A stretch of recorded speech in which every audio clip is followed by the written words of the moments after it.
All right, folks. Hopefully you guys are all doing well. I'm back again here. We're going to try to do the same kind of plan that we did last week. My intention is really to keep things interesting for you and not overwork you too much. So try to keep this to a point where you can actually enjoy the information that you're learning and then continue to just post reflections on this. Tests are going to be out the window, and I'm trying to figure out what to do with our projects for the trimester. So I'll get that figured out shortly. So week two, learning instructions is going to look a lot like week one. You're going to watch this video that I'm making right now for you. Complete two of the following this week, two of these. Post a reflection and respond to another person's, and then do that check-in and just make sure to do that for attendance issues. So that's basically it.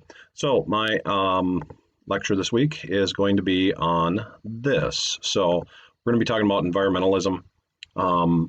Kind of activism and gas lighting, stewardship, how it all fits together. So if you remember from last week, we talked about activism and environmentalism as a practice, and that activism was really kind of came to a full front in 1970 or so. Rachel Carson had finished or Silent Spring. The public had responded very, very well to that. They became very animated and activist about those things. And globally, all over the world, people were becoming more active. The Vietnam War was also a time of activism, and young environmentalists saw that there was an opportunity for real change if they were actually an activist. And so a lot of that spirit kind of came along in the 1970s and continued into the 80s. As people moved forward, one of the key terms that starts showing up in the 1980s is something called stewardship, and that's still used to these days. And stewardship is people seeing themselves as stewards of the resources instead of owning anything really at all. Even if they own the property, they're just stewards of it. They're just like temporary caretakers. And if you can get a whole community or a whole society or a whole culture to kind of buy into that idea of stewardship, then you get some true environmental active policies put into place. In order to do that, though, you have to have a few important steps that are taken culturally by the whole culture. So first thing is that you have to do this. You have to place a value on the resource that includes setting that resource aside and actually not utilizing it at all, which is a difficult thing for many countries to do, many places to do. It basically says it's more important to us to have this just here and not actually use it. That also requires the second piece here is that you weigh the economic benefit of removing that resource, so that short-term economic gain, removing that resource, mining it, pulling the water out of the ground, taking trees or whatever it is, versus the cost of the long-term loss of utility of that resource, basically keeping it in place. And that took a different type of economic stance, which is difficult again, because economics is usually kind of a short-term concept for a lot of folks. And then the final thing is that you have to get a whole culture or society to reflect on the sustainability practices. They have to think more than just food sustainability. They have to think about their resource sustainability. They have to think about their economic sustainability. How is it for long-term? And that takes quite a bit of knowledge-based and evidence-based decision-making on the individual and at regulatory levels as well. Overall, over time, since the 1980s until now, societies have been shifting over to preserving the commons. That whole concept of the tragedy of the commons that we talked about last time, preserving those commons instead of using them until they're all gone, which used to be the kind of the old way of thinking. Just fish everything until it's gone, take all the oil until it's gone, take all the water until it's gone. And now people were much more concerned about, no, we want it there to be there for generations to come. We want to be sustainable about things, and we need to preserve that common area. So became a pretty big shift, and it still continues to this day. Two ways to govern or approach those sustainability things is either a top-down or a bottom-up approach. The question that is really at the main centerpiece of this is who's responsible for the stewardship. Is it individuals or is it the government? And these two approaches are known as top-down or bottom-up. So a top-down approach is where the government sets the regulations, they pass the laws, they make the decisions, and they tell the citizens of that country or of that province or wherever it is, they say, this is what we're going to do. to maintain whatever it is that they want to maintain culturally. Two main problems with it is that corruption is very, very rampant in these types of approaches. And it is also seen as limiting economic freedoms of businesses and individuals. You're basically telling businesses and individuals you can't use these resources that you might even own because we're thinking that it's better for society to just leave them alone. It puts governments in kind of a lose-lose situation with a lot of those entities. So that's a very difficult position to maintain. But it is one of the positions that you can do. The other one is a bottom-up approach. This one is much more like a grassroots approach, like one where an individual becomes the steward for their own land or their own community, and they try to spread that around to other people. So basically, like I would use an example of a lake in Maple Grove that has some pollution going on in it. A lakeshore owner might say to his neighbors or her neighbors, like, hey, look, we got this stuff going on here. How about we cut down on our fertilizer use in this lake? And the neighborhood decides, like, yeah, that sounds like a really good deal. The limitation to this is pretty obvious. It's hard to cut down on fertilizer use elsewhere if you just rely on a bottom-up approach, unless everybody is on the same page. The main problem here, again, is that you don't have influence over things that are geographically distant from your location. So a lot of things of pollution are usually brought in from different areas, not even local to you. You might be downriver of a plant that's polluting 100 miles away or 500 miles away. You might be downwind and getting acid rain from some plant that is 1,000 miles away. And so even though it could be a grassroots approach, it's really hard to influence those places that are far away from you because they don't really care. So there's the limitations to that. All right. I was trying to come up with an example of kind of an advertising or a take environmentally on this. And this one came to mind for me. And there's been a lot of research done on this one. It's kind of an interesting advertising campaign. It was by a group called the Keep America Beautiful campaign. And basically, they ran this ad from the 1970s until the 1980s. See if you can get the tone of this. I think it's pretty obvious, but see if you can get the tone of this. If you watch this with your parents are going to go, oh, yeah, I totally remember that commercial because it was a like iconic commercial for many, many years. Was this a top-down approach or a bottom-up approach to environmentalism? So I'll play that here.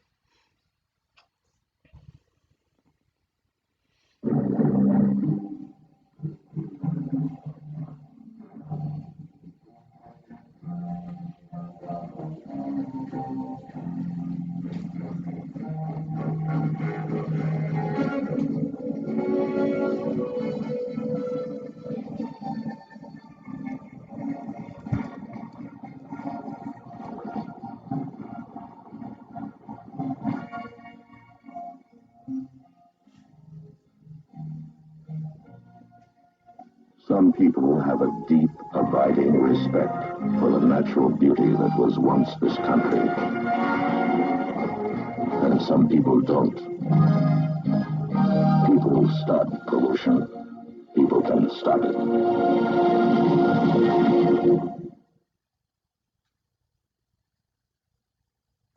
Okay.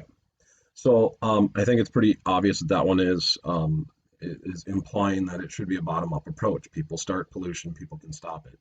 Another term that we need to consider here is something called gaslighting. It's a term that describes a person or an entity that they're trying to convince another person that their perception of the world is wrong, even though it is correct. So basically, if you have the facts in front of you and you're saying, well, this is the way I see it, and someone's saying, nope, you're completely wrong, you're completely wrong, you're completely wrong, and you just keep repeating that, eventually that person may start to doubt themselves or may start to really feel like, well, maybe I am wrong.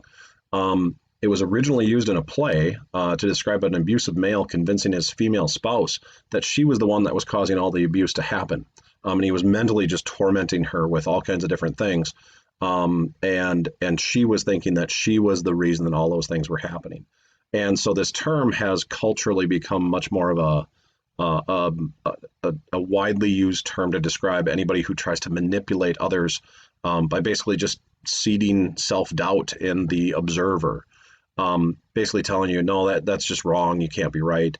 And eventually the person who has all the facts and has it right starts to self-doubt. And so that's gaslighting. So if we go back to that commercial, think about what that message was. And then we'll go on to the next one here. That message was, people make pollution happen, you can stop pollution. Well, a little bit more context of that commercial is this. This whole thing of gaslighting and stewardship come into play here with that commercial. Companies and governments have consistently fought to convince society that environmentalism is something that's the responsibility of the individual, and only the individual is responsible for it. You can prevent forest fires. You can solve pollution.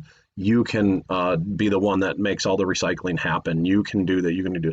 And so this advertising campaign kind of set the tone for a lot of that. This teary-eyed Native American ad from the Keep America Beautiful campaign, great example of gaslighting. First of all, that wasn't a Native American. That was actually an Italian dude playing a Native American. They kind of deceive you throughout the whole thing to make you think like people are causing the pollution. People can stop it. But the ad was really created in response to a number of regulatory laws that were trying to be put into play to regulate steel and aluminum and plastic industries from polluting so much. Basically creating products that were causing people to inadvertently pollute, or that when they made the product, when the companies made the product, that they had so much waste coming off, there were better ways to do it. And consumers were just going to consume whatever they put out there. You put out a can of pop, you're going to buy it without thinking about how that can is actually made. You're going to buy a car, not thinking about how that steel process is actually done, because you don't really have many choices. They made the ads to imply that stewardship is the responsibility of the individual, but they ignored the fact that they offered few alternatives for consumers. So essentially, they said, this is your fault. All of the pollution that's going on this planet and all throughout North America and the United States, it can be solved by the individual. It's not companies. They lobbied politically. They poured hundreds of millions of dollars into lobbying efforts to resist environmental review and reform, all while promoting these ads. They went for 10 years. These ads went for a long, long time, that made individuals feel guilty about what they had created in our country. They saw, the whole movement of adopt a highway and those types of things. Those come from the fact that people felt guilty about their environment and their surroundings, and they said, you know what, we're going to do a bottom-up thing. We're going to make us responsible for that. We'll take care of it, instead of recognizing that maybe it wasn't just the individual. Some current and future issues. Top-down regulation has resulted in a lot of very good outcomes, and it's got some problems too, obviously. But we've got a lot better options now for clean energy, vehicles, plastic alternatives, recycling, etc.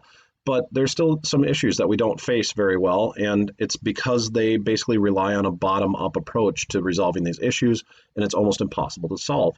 One of them right now that's going on is the idea that plastic recycling is something that everybody should be doing.